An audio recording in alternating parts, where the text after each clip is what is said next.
Welcome to No Silly Questions, the show where we attempt to answer any question you have about Salesforce. And if I, Jillian Bruce, can't answer it, I'll tap into our incredible Trailblazer community to get an expert answer for you. Today, we've got a question from Della. Della, what's your question?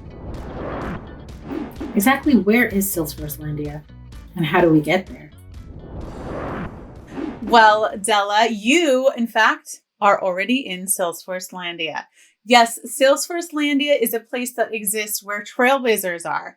In fact, the Salesforcelandians are the characters that you see playing out you, the role of you, the Trailblazer, in those Trailhead modules that you're taking. So if you've noticed, we have a regular kind of cast of characters.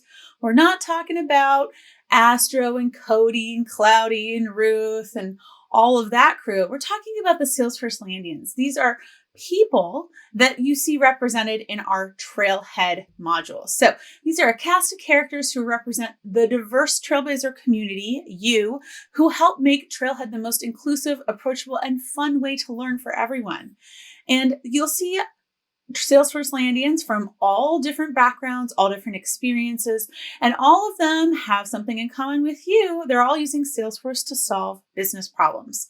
So if you want to learn more about the incredible Salesforcelandians, you can check out an amazing blog article written by Dominique, aka Astro's mama. You may have seen her on a New Silly Questions video in the past. And that's on the Trailhead blog. We'll put the link below. And you can learn more about inclusive marketing and how important it is because, hey, representation matters. Right, little guy? So you can check out that Trailhead badge to learn more about inclusive marketing. That is our silly question answer of the day. Thank you, Della, so much. I appreciate your question. Hope that helped answer it. Now, if you've got a question that you think might be a little silly, don't hesitate. I want to know, what do you want to know about Salesforce? You can hit me up on the Trailblazer community or on Twitter. With that, I hope you have a great day and we'll catch you next time in the cloud.